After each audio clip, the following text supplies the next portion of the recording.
Welcome to the NJQP podcast. This is Isaac. This is episode 20. In this episode, Jess and I continue our discussion on Bruce's teacher, Bai Hua, and his training in Hong Kong. And we look at an article, or continue looking at an article from Mo Ming in the Martial Cultivation Journal. Then we talk about the shifting of the weight in cloud hands and one of my favorite subjects, tucking of the tailbone. Also, Jess and I just did another interview that's going to be coming out on the Patreon pretty soon. It's another one of Bruce's senior students. So check that out. And as always, there's the other training stuff on the Patreon. And pretty soon we're going to be doing some bigger stuff, bigger projects. I can't really get into it right now, but if you enjoy this episode, I think you'll really dig what we're getting into. All right. Take care and enjoy the episode.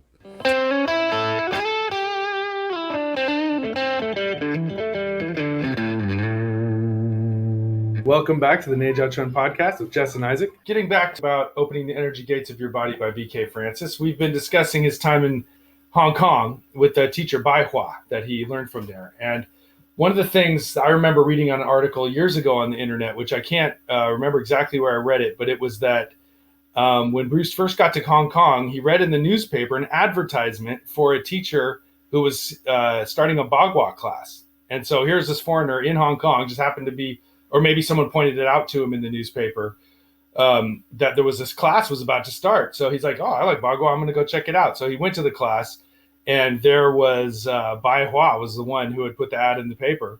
And you can imagine his shock in like the late 1970s when a foreigner came walking up from a Chinese language advertisement. Yeah, well, I mean, it says something about him that he was open to teaching them too. I think, right? That was risky at that time, probably. Yeah, I wonder. Yeah, and I mean, hey, but anybody, Bai Hua people are rare enough. So when someone comes to your door, hey, there's somebody who likes it too. But that was a funny twist of fate that led him there. We're going to look at Mo Ming's article from the Journal of Martial Cultivation, Volume 1, Number 2. An excellent martial arts journal that's been making the rounds on the internet. Some really good articles in there. And Mo Ming, he gives a great biography of him here, as well as his own story of martial arts training. So he talks about his life as a martial artist, his other teacher, Mr. Young, who looks like he knows what he's doing. And it sounds like Mr. Young was his teacher more than Bai Hua. Bai Hua was more his grand teacher, it sounds like. Yeah, it's he talks about his training and the different stuff they were doing in Hong Kong. And then he finally gets the chance to meet Mr. Bai Hua. And he explains that they had at a dinner. I remember when I first had dinner with him and my classmates, he knocked my heaviest classmate, who weighs over 200 pounds, off balance with just one finger. So that's a classic type of internal martial arts story. Just knocked him over with one finger. So that speaks having martial arts ability. Yeah, I don't know. I just hear that 200 pounds. I'm like, yeah. Yeah, I'm more than that. No. That's 30 pounds lighter than me, but sure, go for it. Anyway. So carrying on from that, they got to meet him at the dinner. He demonstrated his power. And then he says, when it was my turn to touch hands with him, he put his fist up, and then he placed a finger on my fist and tossed me around like he was tossing a toy. I felt his power flush over me like a wave, and it swept me away. And then he spends the rest of the night, lecturing them and teaching them. And that he started even talking about time and space and the theory of relativity in traditional Taoist terms. So it sounds like Bai Hua was way into mystical Taoism and stuff like that. In terms of the fighting aspect of it, I remember in V.K. Francis' other book, The Power of Internal Martial Arts, he talks about how Bai Hua had grown up during the height of the Cultural Revolution and had seen, the kind of violence that was going on in the streets at that point, which is pretty hardcore. So it sounds like his idea of martial arts was, not just for sport or just for health, but, for actual street fighting and surviving in incredibly dangerous circumstances.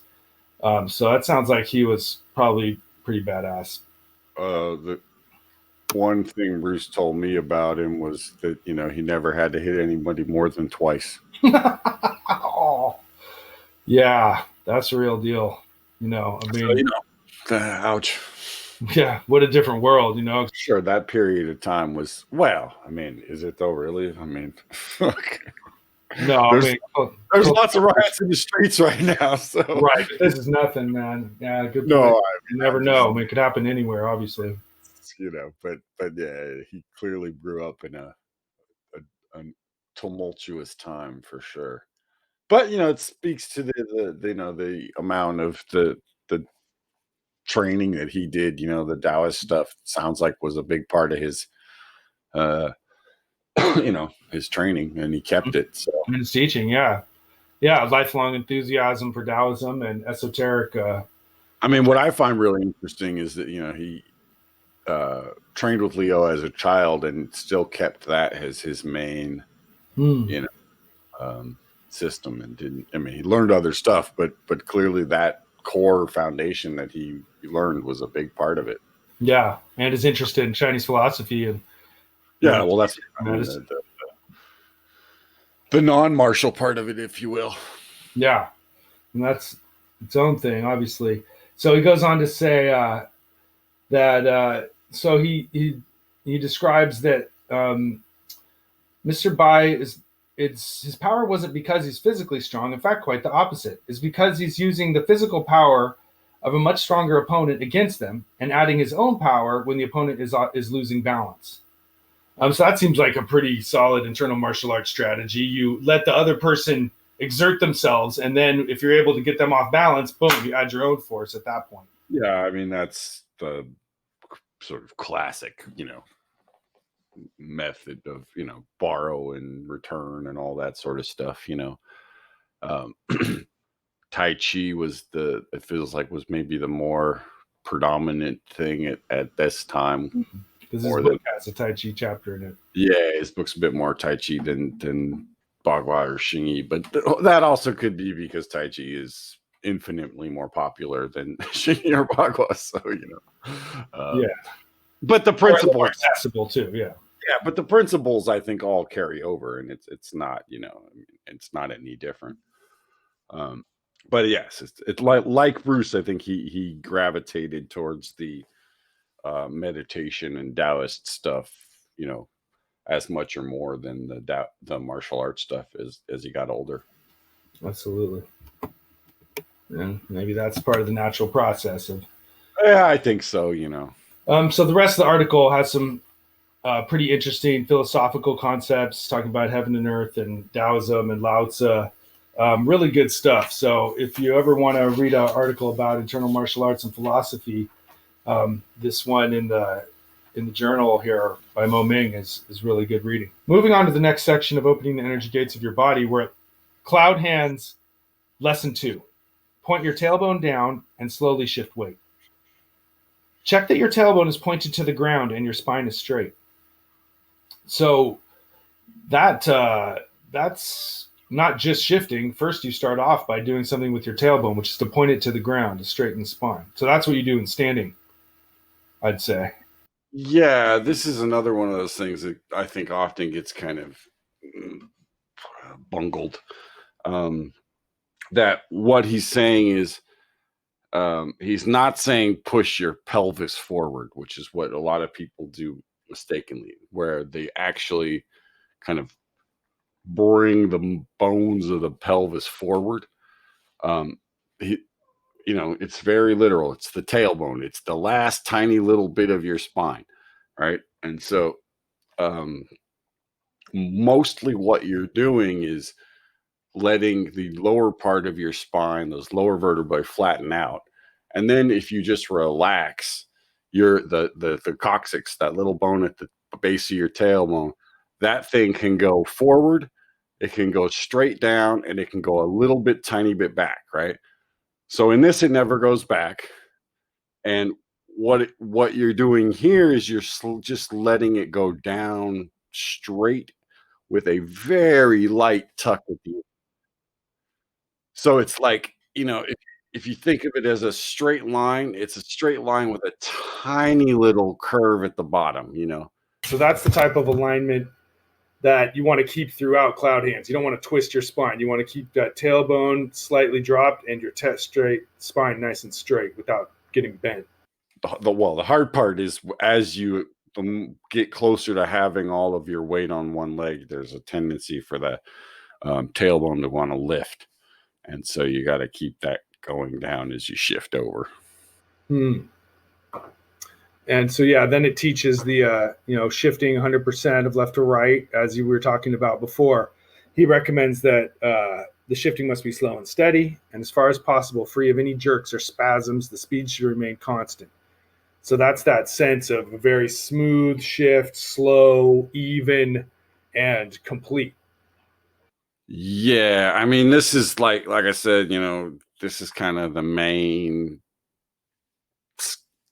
skill, if you will, that this whole thing is based on the ability to shift your weight because, um, not only is it useful in martial arts and sort of that sort of stuff, but I mean, if you just think about walking or, any activity, you're going to be shifting your weight back and forth at some point, and the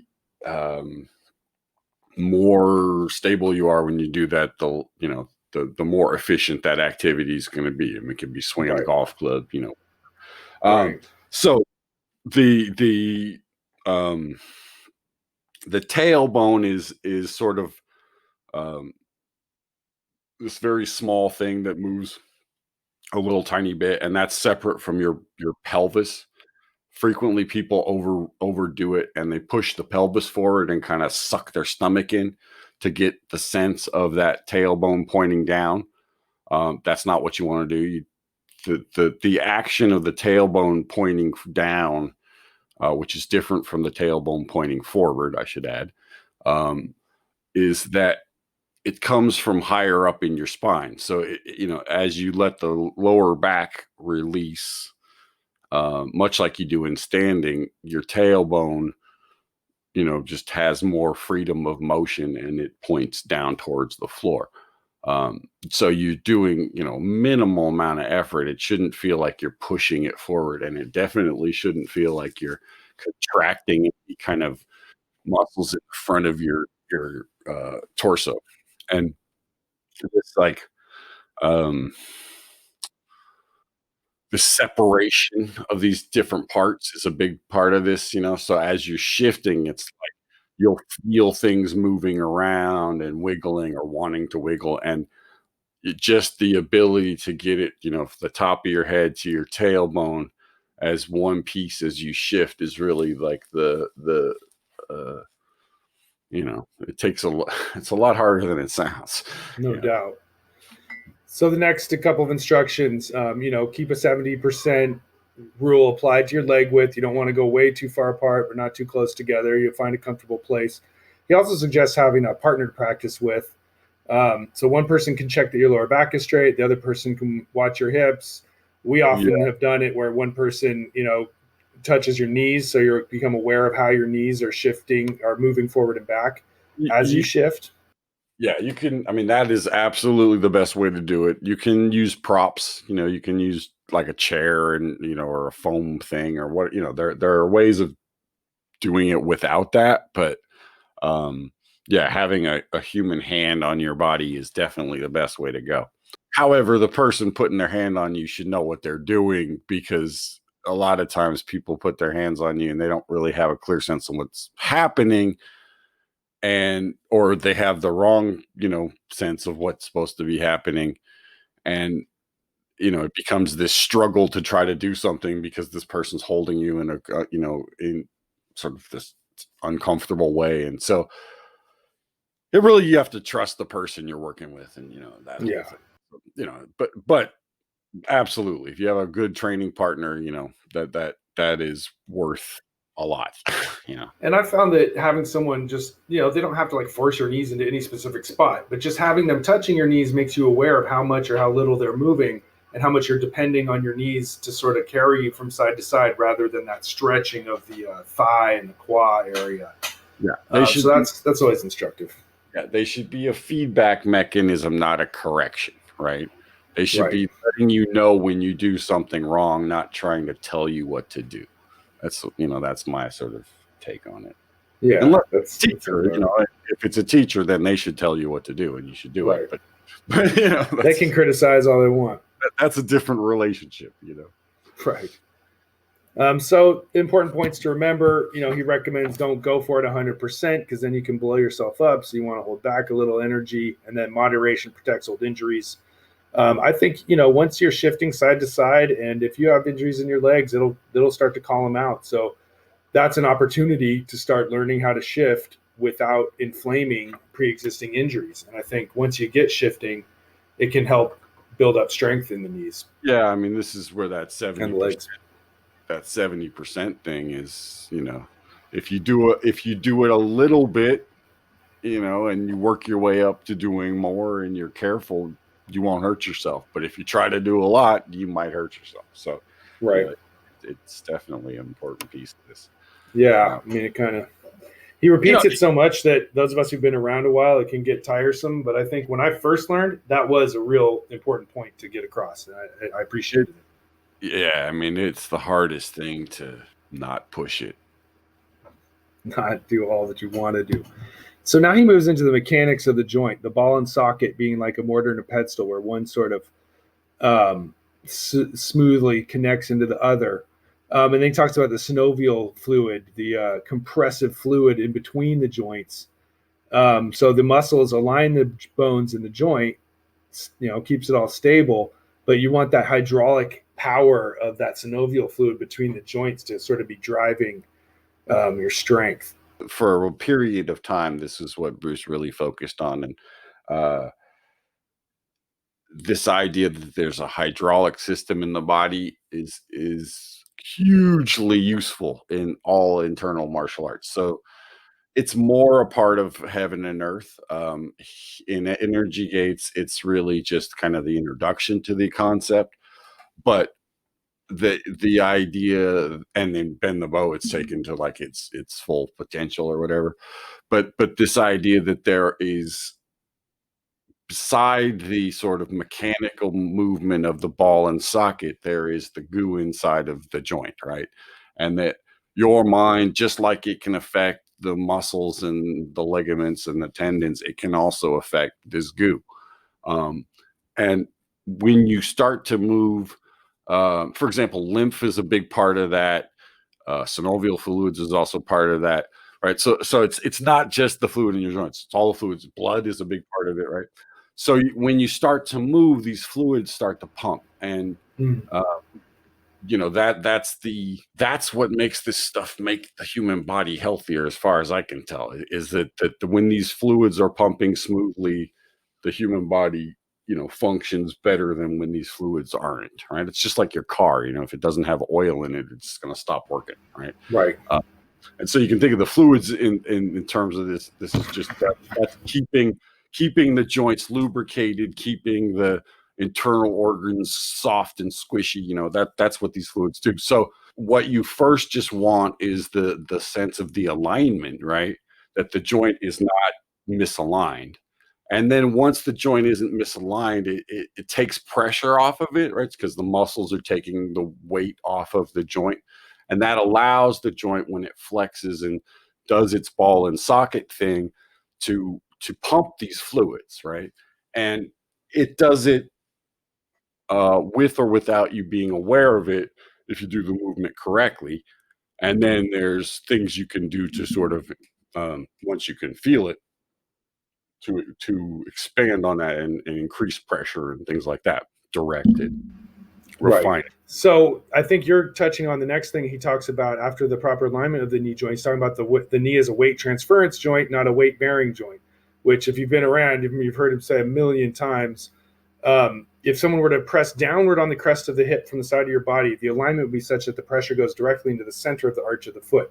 No pressure should be felt in the knee joint. Now that's kind of easier said than done, but I think over the years I've definitely got a way better connection, so my knee doesn't take the strain nearly as much because I'm sort of aligned it properly, especially the opening in the back of the knee. And now the weight seems to flow through it on the muscles, like you were saying, rather than getting stuck in the knee joint like it had been when I first started.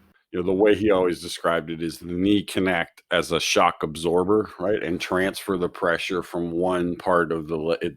That's how it's. So the biggest mistake people make is they bend it too much, right, and it can't once it's been past its 70%, it really can't absorb enough pressure to spring back. Likewise, if it's locked all the way, it can't absorb pressure to spring back. So finding this, this sweet spot where the joint has its spring but is still engaged. I mean, that's the art in this whole thing. It's not exactly, something you can just say it's right here, because it's different in every person. And, the amount that you got to like move certain things in your body is always a little different. But essentially it's, when you can, I'm going to try to make this a physical thing. Okay. When you can put your arm out and someone can lean on your arm, and you can move your shoulder forward and back, right? You're creating a space between your shoulder blade and your spine. And that's sort of that physical opening and closing that occurs whenever you do any kind of motion, right? So in your hip, that's what he's talking about, that little flex and, expansion in your hip as you move side to side. So, you're not really talking about like a giant physical motion here. You're talking about, maybe in your hip, you're talking about, maybe a quarter of an inch or something like Sure. that. So it's really about just feeling when that thing moves. And, it's like a bit of like, digging for crystals or something. You just gotta like pay attention and get in there and like poke around, and eventually you'll feel this thing moving, and it's like, oh, there's that's the, the joint. And then you can feel um, the stuff between the joints. So usually it's like, the process goes like, you feel the two bones, you somehow get the two bones to move away from each other, then they squeeze back, and then you pull them apart and they squeeze back, and you do that sort of mechanically for a while. That's what the weight shifting does, right? And at some point that begins to activate this fluid enough to create its own sort of internal spring. So it's kind of like it's like an old crank motor or something. You gotta like prime the thing a little bit, Turn that baby. and then at some point it's able to like catch the spring of it, right? So, with cloud hands, you're going slow, but it's still there. When you get into the swings, it absolutely is. This spring is it's your metronome. It's the thing that you're timing everything to, because it's what you have to follow in order to, bring this thing up and down. So a lot of what this, you know, the the feeling of that springiness in your joints is directly related to the feeling of energy coming up and down your body, and they kind of, they feed into each other. Some people feel one first, some people feel the other, but that focus on just being able to like, I like the term gushy, but just to be soft but full, pung in Tai Chi terms, where you're not using any strength to hold your body up, but it has this bounce to it. So the way Bruce would always have us test it, right, was when you're in your standing posture, you have a little bit of bounce in your stance, right? And as you shift to one side, you still have that little bit of bounce in your stance. And if you start bouncing on your knee, i.e., bending your knee to bounce up and down, you didn't do it right. You lost the stability in the leg.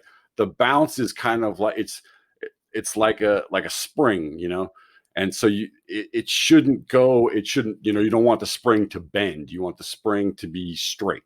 So your leg is bent, but it's not bending. It's basically staying straight and allowing the pressure to go through it. So it has a slight bend in it, but it's really not. I mean, like I said before, that's the main mistake people make, is they bend the knee too much, Yeah.